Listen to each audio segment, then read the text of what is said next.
السلام علیکم ورحمۃ اللہ وبرکاتہ۔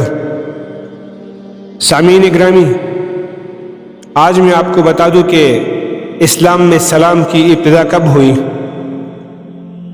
یعنی جو ہم ایک دوسرے سے مل کر السلام علیکم ورحمۃ اللہ وبرکاتہ کہتے ہیں، یہ تحیہ کب سے شروع ہوئی۔ تو آئیے ایک حدیث سنتے ہیں جس کو مشکات المصابیح نے صفحہ نمبر 400 پر نقل کیا ہے۔ حضرت ابو ہریرہ رضی اللہ تعالیٰ عنہ سے روایت ہے کہ رسول خدا صلی اللہ علیہ وسلم نے ارشاد فرمایا کہ جب اللہ سبحانہ و تعالیٰ نے حضرت آدم علیہ السلام کو پیدا کیا اور ان کے اندر روح پونک دی تو ان کو چینک آ گئی۔ انہوں نے الحمدللہ کہا۔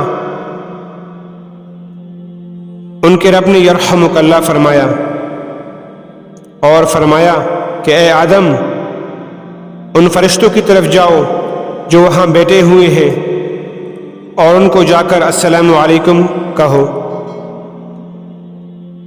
حضرت آدم علیہ السلام نے وہاں پہنچ کر السلام علیکم کہا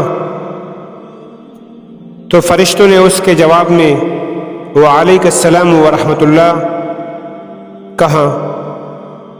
پھر واپس آئے تو اللہ سبحانہ و تعالیٰ نے فرمایا کہ بلا شبہ یہ تحیہ ہے تمہارا اور آپس میں تمہارے بیٹوں کا۔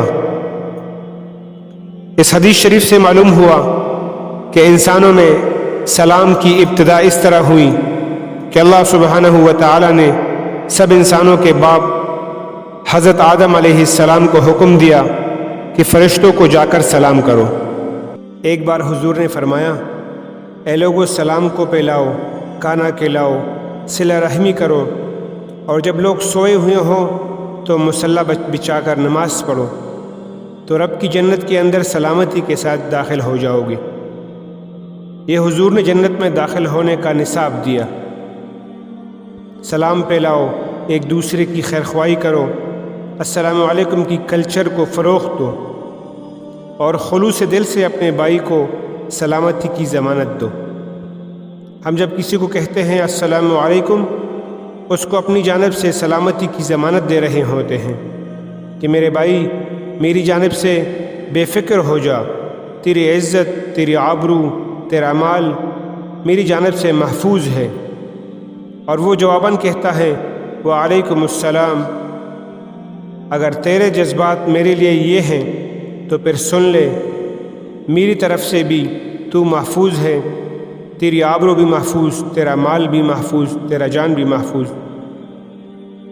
تو یہ ایک دوسرے کو ہم ضمانت دیتے ہیں، اور اگر ہم دل سے ضمانت دے رہے ہوں اور وہ بھی جواباً دل سے اس کا جواب دے رہا ہوں تو پھر کتنا ستھرا، پاکیزہ اور باعتماد معاشرہ تشکیل پائے گا۔ وما علینا الا البلاغ۔